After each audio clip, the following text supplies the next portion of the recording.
qadar waa maasan tahay waxaa goor magaalada Beledweyne ka dhacay laba qarax oo aad waaweyn kuwaas oo gudaha magaalada dhigay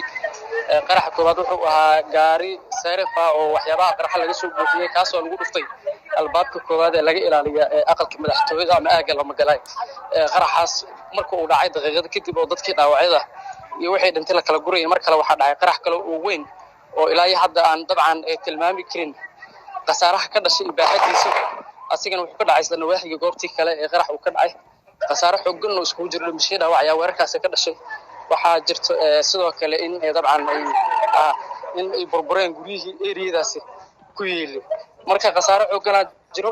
wali warbaahinta lama ogolaan in gudaha u galaa meesha waan gartay Cabshakuurow meelahay wax ka dhaceen waa meelo noocee ah ma meelo dawladda ciidamada dawladda ay joogeen ba ma mas'uuliyiinka gobolka Hiiraan baa joog waa meel noocee meeshaasi qadar meeshay wax ka dhaceen dabcan marka laga soo tagay in albaabka koowaad ama galay laga ilaaliyo lagu dhuftay baabuurka qaraxa inta badan waa banaanka oo dadku waxay yeeloobay waxay ahaayeen dad shacab ah oo banaanka fadhiyay oo meelo maqaaxida ah oo shaal u cabaya meesha ku yaalay marka qasaaraha ugu badan dadkaas shacabka ayuu soo gaaray waan gartay indhahaga maxaa saartay dhimasho iyo dhaawac toona anigu waxaan kamid ahaa dadkii ka badbaaday oo meesha ku sugnaa oo Ilaahay badbaadiyay oo dabcan guriyihii ay ku soo dumeen oo xitaa dhibaatadaasi alla xaqiisa kaga badbaaday marka dabcan dad badan oo dhintay oo aan tirashii karin waa arkay dad badan oo dad dhaqan ay kamid yihiin oo aniga baawurka gacanteed ku saaray oo aan badaasan saaro dhaawacyo aan way jiraan tira rasmi kuma sheegi karin laakiin qadar qasaaro xooggan jiro waxaan dhageystayaasheena iyo daawadayaasheena u sheegeen in daqiiqadaas soo socdo xogtaas oo dhameystiran aan la wadaagi doono haye bal xaaladda meesha ka waran hadda waa sidee xaaladda meesha way kacsan tahay ciidamada dawladda ayaa xiray xaalad adag ayaa ka taagan dhaawacyadii iyo meydadka ayaa la kala gurayaa welina warbaahinta lama ogolaan inay gudaha u gasho annagana waxaan ka mid nahay dadka qaarkeen gudaha ku xayran oo tiimkeena oo aniga aan ka mid ahay waxaan ku xayranahay meel aan sidaas meesha ugu fogeen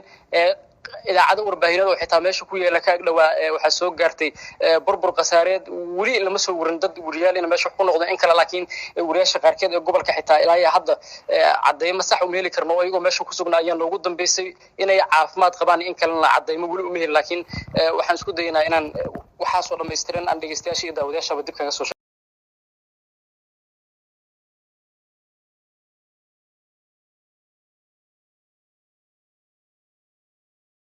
shirkadda Hormuud Telecom waxay macaamiisheeda u samaysay qiimo dhimis ballaaran xirmooyinka internetka iyo kaarka ku hadalka ee adeega Anfac Plus xirmada cusub ee 25 senti waxaa laga dhigay 400 MB iyo 10 daqiiqo oo ku hadalka gudaha ah halka xirmada 0.5 kana laga dhigay 850 MB iyo 30 daqiiqo oo ku hadalka gudaha ah xirmada $1 waxaa laga dhigay 2 GB oo internet data ah 100 daqiiqo oo ku hadalka gudaha ah iyo 50 fariin qoraaleed $2 waxaad ku heli kartaa 5 GB oo data ah 200 oo daqiiqo oo ku hadalka gudaha ah iyo 100 fariin qoraaleed $5 waxaad ku heli kartaa 12 GB 500 oo daqiiqo oo ku hadalka gudaha ah iyo 150 fariin qoraaleed $10 waxaad ku heli kartaa 28 GB oo internet data ah 1000 daqiiqo oo ku hadalka gudaha ah 2 daqiiqo oo dibadda ah iyo 300